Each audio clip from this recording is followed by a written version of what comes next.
16వ తేదీన అనుకుంటా, 16వ తేదీన 17వ తేదీన కాపులకు సంబంధించినటువంటి సమావేశం ఉంది, రిజర్వేషన్లకు సంబంధించినటువంటి అంశంపై. కాపు చేసి మరోసారి సమావేశం అవుతున్నట్టు తెలుస్తుంది. దీనికి సంబంధించి ఏదో కొద్దిగా విమర్శలు, ఆరోపణలు వస్తున్నాయి. మీ వరకు వచ్చిందా ఏంటి? అసలు ఏం జరుగుతుంది? అది ఎవరు కండక్ట్ ఒకటి సార్, చేస్తున్నారు ఏంటి? ఏదైతే ముద్రగడ పద్మనాభం గారు 1994 నుంచి స్టార్ట్ చేసినటువంటి కాపు రిజర్వేషన్ ఉద్యమంలో కోట్ల విజయ్ భాస్కర్ రెడ్డి గారి టైంలో ఆయన నిరాహార దీక్ష చేసి ఒక మంచి ఆర్డర్ తీసుకొచ్చారు, జీవో నెంబర్ 30. సో దాని ద్వారా ఈడబ్ల్యూఎస్ స్కీమ్ కానీ, లేకపోతే రిజర్వేషన్ లో ప్రధాన ప్రయారిటీ అధిక సామాజిక వర్గమైనటువంటి కాపులకి పెద్దపీట వేస్తూ కూడా ఇవ్వడం జరుగుతుంది అన్నారు. దాని తర్వాత దాన్ని పక్కన పడేసినారు. అలా వెళ్ళిపోయింది, ఇలా వెళ్ళిపోయింది, జీవోలు ఇంప్లిమెంట్ చేయలేని పరిస్థితుల్లో ఉన్నామంటారు. తర్వాత ఆ రిజర్వేషన్ దాని గురించి మాట్లాడితే కాపు కార్పొరేషన్ ఇచ్చామంటారు. ఆయన కులాన్ని నెత్తినేసుకొని భస్మాస్వర హస్తంలాగా ఆయన అణగారిపోయాడండి. కులాన్ని ఎప్పుడు నెత్తినేసుకోకూడదని ఆయన చూసిన తర్వాతే మా లాంటి యువ నాయకులకో లేకపోతే రాజకీయంలో వద్దాం అనుకున్న వాళ్ళకో బాగా అర్థమైంది, బాగా బుద్ధి వచ్చిందండి. ఎందుకంటే కులాన్ని నెత్తినేసుకుని కులాన్ని గురించి తాపత్రయ వ్యక్తిని కులద్రోహిగా చిత్రీకరించాలనుకున్నటువంటి గౌరవ టీడీపీ పార్టీ వారి అనుసంధానం వారికి మేము ఏం చెప్పాలో అర్థం కాలేదండి. ఇకపోతే కాపు జేఏసీ అంటూ ముందుకు వస్తూ ఈ రోజు మేము ప్రభుత్వాన్ని కూడా ప్రశ్నిస్తాం, ప్రభుత్వాన్ని నిలదీస్తాం. మా రిజర్వేషన్ ఏంటి, మా వాటా ఏంటి, మా ఇంకోటి ఏంటి అని అడుగుతామని నిన్నటి రోజు అనుకోండి ఎక్కడది వైజాగ్ లో సభ పెట్టారండి. ఆ సభలో నాకు చూస్తే అంటే ఎక్కడ సభ పెట్టినా నేను పొలోమని పరిగెట్టేసుకుంటూ వెళ్ళిపోతానండి. ఎందుకంటే కాపు రిజర్వేషన్ ఏమన్నా కొద్దిగానే కదులుతుందా, ఏమన్నా అయ్యే అవకాశం ఉందా, ఆ జేఏసీలు ఏమన్నా నిష్పక్షపాతంగా ట్రాన్స్పరెంట్ గా ధైర్యంగా పనిచేస్తారని చూసేదానండి.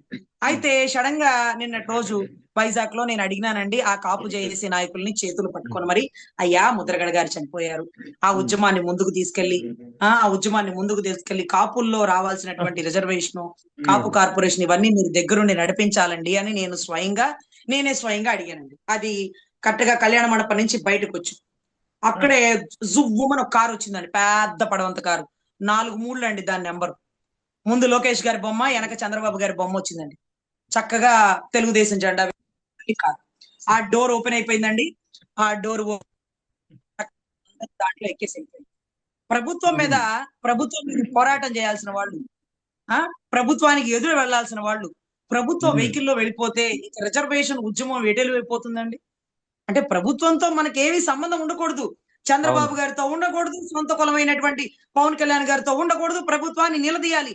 అది పవన్ అయినా, జగన్ అయినా, చంద్రబాబు గారైనా, whatever it may be Kapu JAC అంటే అలా ఉండాలండి. అలా ఉండాలని కాబట్టే ఆయన ఏ పదవి తీసుకోకుండా ఉద్యమాలు వేసేసి ఆయన కాపులు కూడా శత్రువుగా క్రియేట్ చేసేసినారు. పక్క కులపోళ్ల దగ్గర ఎదుగో వాళ్ళ కోసం పాటుపడుతున్నాడు, మనల్ని పక్కన పడేసినారని ఒక నిందారోపణలు కూడా వేసేసినారండి. పిఠాపురానికి సంబంధించినటువంటి ఎంతో మంది కాపులు ఆయన చెప్తే గతంలో గెలిపించినారండి. వర్మ గారు ఇండిపెండెంట్ గా ఎలా గెలిచినారండి? ఎన్ని మార్లు ముద్రగడ పద్మనాభం గారి దగ్గరకు వచ్చారు. కాకినాడ ఎంపీ టికెట్ కృష్ణన్ రాజు గారు అంటే మీకు తెలుసో లేదో, అక్కడ కాపులకి ఇస్తే తప్ప బయటోడికి ఇస్తే గెలవడండి. ఇటైనా కాపే, అటైనా కాపే. అలాంటిది కృష్ణరాజు గారిని గెలిపించిన వ్యక్తి ముద్రగడ పద్మనాభం గారు. అంటే కులాలకు అతీతంగా, పార్టీలకు అతీతంగా ఆయన నోటి మాట మీద ఓటేసే వాళ్ళని ఈ రోజు ఆయన చనిపోయే ముందు కూడానండి, హాస్పిటల్కి వెళ్లే ముందు కూడా అక్కడేదో పల్లెలో ఏదో ఫంక్షన్ జరుగుతూ ఉంటే ముద్రగడ గారు రావాలి అని మీరంటే పల్లెలో వాళ్ళ కోసం అక్కడికి వెళ్ళి ఫంక్షన్ లో కూర్చొని ఆ ఫంక్షన్ అంతా చూసి వాళ్ళకి అన్ని సాదర బాధకాలు విని వచ్చారటండి. అటువంటి వ్యక్తిని ఈ రోజు కులద్రోహిగా చిత్రీకరించింది ఎవరో తెలియదు కానీ ఆయనంటూ బతుకుంటే ఈ జేఏసీలో ఇంకొకళ్ళు గేట్లు దాకా కూడా బహుశా వచ్చి ఉండేవాళ్ళు కాదండి. మేము ఇప్పటికీ జేఏసీలు నమ్ముతున్నాం. పార్టీలకు అతీతంగా మీరు ఉద్యమించండి, ఆ పార్టీల వెహికల్ వాడకండి, వాళ్ళకి దూరంగా ఉండండి, మీరు నిబద్ధతగా పనిచేయండి, వాళ్ళని నిలదీయండి, వాళ్ళని ప్రశ్నించండి, వాళ్ళ కాళ్ళ పట్టుకోండి. కాపుల్లో ఒక నాయకుడుగా మీరు కాండి. అంతేకాని వాళ్ళు ఇచ్చిన కార్లలో, వాళ్ళు ఇచ్చిన వెహికల్లో, వాళ్ళ బొమ్మల్లో మీరు ఎక్కి వాళ్ళనే నిలదీస్తారండి. ఇక ముందుకెళ్ళైనా ఈ రిజర్వేషన్ ఉద్యమం, కాపు కార్పొరేషన్ నిధులు వస్తాయా? ఆపేసిందే వాళ్ళు కదా. వాళ్ళతో ప్రయాణం చేస్తే వాళ్ళు మనకి ఎందుకు ఇస్తారండి? వాళ్ళ మీద ఉద్యమించాలి కదా. సో దయచేసి కాపు జేఏసీ అనేటటువంటి పెద్దలు పార్టీలకు అతీతంగా స్ట్రాంగ్ గా నిలబడి కాపుల పాలిట దేవుడుగా మారండే కానీ వాళ్ళతో వెళ్ళి రాజకీయ రంగులు అంటించుకోకండి దయచేసి. ఎందుకంటే నా కళ్ళతో నేను చూసినాను కాబట్టి వాళ్ళని చేతులు పట్టుకొని బతిలాడినప్పుడు నాకు నమ్మకం ఉందండి, వీళ్ళు చేయగలరు, ఏదో ఉద్యమాన్ని ముందుకు తీసుకెళ్తారు, ప్రభుత్వం భయపడిద్దని. కానీ ఎప్పుడైతే పెద్ద పడవంత కారు చంద్రబాబు గారు, లోకేష్ గారు బొమ్మెక్కిన కార్లు వాళ్ళు వెళ్ళిపోతుంటే నా ఆశ అలా వెళ్ళిపోయిందండి. అంటే మరి అది మీరు చెప్తున్నట్టు టీడీపీకి సంబంధించినట్టు కారులో కాపు చేసే నాయకులు వెళ్ళిపోవడం చూస్తుంటే ప్రభుత్వ పెద్దలతో కాపు చేసే నాయకులు కుమ్మక్కారని అనుకోవచ్చా, లేకపోతే వాళ్ళ స్పాన్సర్డ్ ఉద్యమం అనుకోవచ్చా ఇది? అదే అర్థం కావట్లేదండి. వీళ్ళు ఆయన కారు ఎక్కి వెళ్ళిపోతే వాళ్ళ స్పాన్సర్డ్ ఉద్యమా? వాళ్ళ మీద వీళ్ళు పోరాడగలరా? వాళ్ళ మీద వీళ్ళు ఉద్యమించగలరా? మన హక్కుల కోసం పోరాడాల్సి వచ్చినప్పుడు, ఇప్పుడు బ్రిటిష్ వాళ్ళతో మనం పోరాటం చేస్తున్నారు అనుకోండి భారతీయులు. బ్రిటిష్ వాళ్ళ ఇంట్లో భోజనాలు చేసి, బ్రిటిష్ వాళ్ళ కార్లు ఎక్కి మనం మళ్ళీ సాయంత్రానికి వచ్చి ఉద్యమం చేస్తే అది అవుతుందా అండి? అవదు కదా. బ్రిటిష్ వాళ్ళు విదేశీ వస్త్ర బహిష్కరణ అంటూ వాళ్ళు ఇచ్చిన వస్త్రాలు కూడా తగలబెట్టింది దేనికండి? వాళ్ళు ఇచ్చిన వస్త్రాలు తగలబెట్టింది దేనికి? మీరు నేసిన వస్త్రాలు మేము వేసుకోము, మేము చేనేత వస్త్రాలు వేసుకుంటాము అని గొప్పగా పోరాడాల్సినటువంటి ఉద్యమంలో వాళ్ళు ఇచ్చిన కార్లలో మీరు వెళ్ళిపోతుంటే ఇక ఉద్యమ స్ఫూర్తి ఎటు వెళ్ళిపోతుంది? అది అబద్ధమా? 4 మూళ్ల కారు మీరు ఎక్కలేదా? నేను మీ చేతులు పట్టుకొని అడగలేదా? జేఏసీ అంటే ఎంత నమ్మకంతో ఏ ఊర్లో పెడితే ఆ ఊర్లో బాగలే నేను కూడా పరిగెట్టుకుంటూ వస్తున్నాను కదా మీకోసం. ఏదో చేస్తారు, ఏదో నిలబడతారు అంటే మీరు ప్రభుత్వానికి వ్యతిరేకంగా నిలబడండి. ప్రభుత్వ కార్లు వాడకండి. ఉద్యమించే వాళ్ళు ముద్రగడ గారి లాగా నిజాయితీగా మీ పదవులు పక్కన పెట్టి వైసీపీలో వాళ్ళు వచ్చి నెత్తినేసుకుంటారా, లేకపోతే టీడీపీకి అనుసంధానంగా ఉన్న వాళ్ళు టీడీపీని దూరం పెట్టి నెత్తినేసుకుంటారా? మాకైతే తెలియదండి. అయితే మన దాసరి రాము గారు మాత్రం అటు టీడీపీతో లేకపోతే ఇటు వైసీపీతో అందరితో మాట్లాడతారు, కానీ ఎవరితో కోఆర్డినేషన్ ఉండరు. కానీ ఉద్యమించేటప్పుడు అందరినీ నిలదీస్తారు. అందరితో పాటు అసలోడైనటువంటి మనవను కూడా అప్పుడప్పుడు నిలదీయండి అయ్యా. కాపుల్ని పెద్దన్న పాత్ర పోషించండి. కులంలో మనలో ఒకడు బయటికి రావాలని అనుకోండి అని అన్నాడు కాబట్టి అప్పుడప్పుడు ఆయన కూడా అడగండి. నన్ను ఎందుకు అడుగుతారు? నన్ను కుల చట్టంలో చుట్టకండి, కులానికి నాకు సంబంధం లేదు, కులానికి మంచి చేయడానికి ఏమన్నా నేను పార్టీ పెట్టానా అని మాట్లాడుతుంటే, నువ్వు చేయకపోతే చేయకపోయావు, చేయనని మాత్రం చెప్పకయ్యా. నువ్వు చేయకపోతే చేయకపోయావు, చేయనని చెప్తే పక్కనోళ్ళు నవ్వుతున్నారు. మొగుడు కొట్టినందుకు కాదు, ఆడబిడ్డ నవ్వినందుకు అవమానపడింది ఆ భార్య అన్నట్టుగా తమరు చెయ్యనంటే మాకు ఇంకా పక్క వాళ్ళతో వెకిలిగా ఉందండి. చూసారా బాగా చేశాడుగా, ఎందుకు చేస్తానంటే అవసరాన్ని వాడుకున్నాడుగా, మీ ఓటింగ్ కావాలిగా, కాటాలో పెట్టి మీ ఓటింగ్ నమ్మేశాడుగా అని పక్కనోళ్ళు చెప్పుకుంటున్నారు. దయచేసి మీరు చేయపోయినా పర్లా, కాపుల గురించో కాపు రిజర్వేషన్ గురించో మీరు ఏ స్టేట్మెంట్ లేవకండి. వాళ్ళ ఉద్యమాలు ఏదో వాళ్ళు చేసుకుంటారు, ఏదో వాళ్ళ తాపత్రయం వాళ్ళు పడతారండి. సో ఈ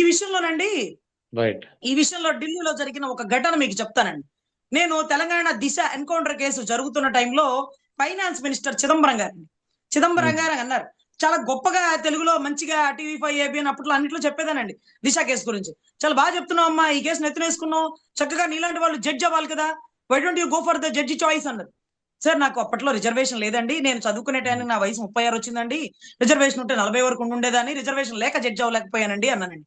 అప్పుడు ఆయన ఏం చెప్పారంటేనండి, రేపటి నుంచి ఒక 1 వీక్ మీరు డైలీ 10కి రండి, ఈ రిజర్వేషన్ ఏ ప్రాసెస్ లో అవుతుంది, పక్క స్టేట్ చెన్నై ఎలా చేసింది అనేది మీకు ప్రాసెస్ చెప్తాను, బై ఛాన్స్ ఇది అయ్యే అవకాశం 100కి 200% ఉంటుంది ఇలా గనక జరిగితే అన్నాడు. రోజు 10ంటికి ఆయన రమ్మన్నారని 8ంటికే కింద ఖర్చు వేసుకుని కూర్చునేదానండి. అప్పటికే ఆ ఛాంబర్ తెరవరు. కరోల్ బాగ్ నుంచి 2-3 మెట్రోలు పట్టుకొని వచ్చేదాన్ని. సో వచ్చి కూర్చునేదాన్ని. సరే రోజు సార్ చూసినారు, ఒక రోజు ఏదో ముందే వచ్చేస్తున్నారు, 8 కల్లా 9 కల్లా వచ్చేస్తే, ఏంటి అమ్మాయి ఇక్కడ కూర్చుందంటే రోజు ఇక్కడే వచ్చి కూర్చుంటుందండి అన్నారు. ఒక రోజు నా లోపలికి పిలిచి గట్టిగా అడిగారు, ఎందుకని నీకు ఈ కాపు రిజర్వేషన్ అవసరము, లేకపోతే దీనికోసం చాలా కష్టపడాలని ప్రయత్నిస్తున్నావంటే, ఇది లేకపోతే చాలా ఇబ్బంది అయిపోతుందండి. కాపుల్లో మగవాళ్ళు పౌరుషానికి లేకపోతే ఇంకొక దానికి పోయి అప్పుల పాలైపోతున్నారండి. ఈ రిజర్వేషన్ ఉంటే ఆడపిల్లలకి ఉపయోగం కలుగుతుందండి అంటే ఆయన ఏమన్నారంటే, అమ్మా మీలో ఒకడు ముఖ్యమంత్రి అయితే, మీకు న్యాయం చెయ్యాలని భావిస్తే, ఆ బిల్లుని అసెంబ్లీలో పాస్ చేస్తే, ఆ బిల్లుని సెంట్రల్ లో పాస్ చేసే అవకాశం ఆయన దగ్గరుండి చూడగలిగితే ఖచ్చితంగా ఈ బిల్లు పాస్ అవుతుంది అన్నప్పుడు, మాలో ఒకడు ముఖ్యమంత్రి అయ్యే అవకాశం ఉందండి. అవుతాడండి, ఇవాళ కాకపోతే రేపు అవుతాడండి, పార్టీలో బలంగా నిలబడుతున్నాడండి అని ముక్త కంఠంగా మాట్లాడిన మాకు, నేను ఎప్పటికీ ముఖ్యమంత్రి అవను, నేను కాపులకు ఏమీ చేయను, వాళ్ళ ఓటింగ్ నే వాడుకుంటాను, 15 ఏళ్ళైనా అవతలోడే ముఖ్యమంత్రి, ఆయన తర్వాత దేవాంశం చేస్తాను, నా వ్యూహం నాకుంది, కాసేపు బయటకు వస్తాను, కాసేపు లోపల ఉంటాను, 14 నుంచి ఆయనతోనే లోపల బయట ఆట ఆడుతున్నాను అంటే ఇక కాపుల్లో ఆశ నిర్వీర్యం అయిపోదండి.